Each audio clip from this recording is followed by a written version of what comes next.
హి ఓం నమ శివాయ్. ఓం నమ శివాయ్. ఓం శ్రీ భద్రకాళీ సమేత వీరభద్రస్వామిని నమో నమః. మాతృ పితృభ్యో నమః.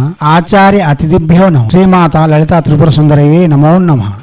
శివశక్తి స్వరూపులారా, ఇప్పుడు మనం మంత్రయోగాలు తంత్రయోగాలు విరివిగా చెప్పుకుంటూ వస్తున్నాం. దానిలో భాగంగా మూర్ఖులు మరియు ఎవరి మాట వినని వారు, నీచాతి నీచులు, వారిని కూడా వశం చేసుకోవడానికి మన ఋషులు మనకి చాలా విద్యలు అందించి ఉన్నారు. ఒక ఊరిలో ఒక వీధిలో మూర్ఖుడు ఉంటాడు, ఎవరి మాట వినడు. ఆడి వలన ఆ వీధి ఆ ప్రాంతము అంతా అలజడికి గురి అవుతూ ఉంటుంది. అటువంటి పరిస్థితుల్లో వాడికి సంహరించే కంటే, వాడికి ఏదో అగాత్యం చేసే కంటే వశపరుచుకోవడం అన్నిటికంట సునాయాసమైన పని. కాబట్టి అటువంటి మూర్ఖులను సైతం వశపరచుకోవడానికి చాలా మంత్రం యోగంలో చెప్పి ఉన్నారు. హనుమంతుని లేక చాముండేశ్వరుని ఆరాధన చేస్తూ, గ్రామ దేవతకు దర్శనం చేస్తూ, ఈ మంత్రము వేళ విశేషం లేకుండా మీకు నచ్చినప్పుడు 1,00,000 జపం పూర్తి చేసి తర్వాత ఆ వ్యక్తి పేరుని మననం చేసుకుంటూ 108 సార్లు మననం చేసుకుంటే చాలు. ఎటువంటి మూర్ఖుడైనా సరే మీకు లొంగి మీ మాట వింటూ ఉంటాడు. ఇది సమాజానికి చాలా శ్రేయస్కరం, సమాజానికి ఆరోగ్యకరం. కాబట్టి ఈ మంత్రములు ప్రతి సాధకులు నేర్చుకొని ఎంతో కొంత వినియోగించాలని రత్నశ్రీ తరపున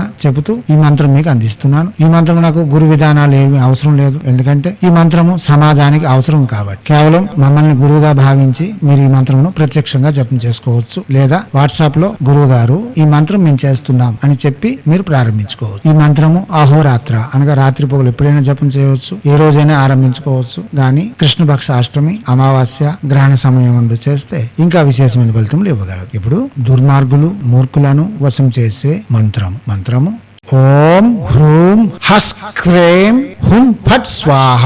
మంత్రం మరోసారి ఓం హ్రూం హస్ క్రేం హుం ఫట్ స్వాహ. మంత్రం మరోసారి ఓం హ్రూం హస్ క్రేం హుం ఫట్ స్వాహ.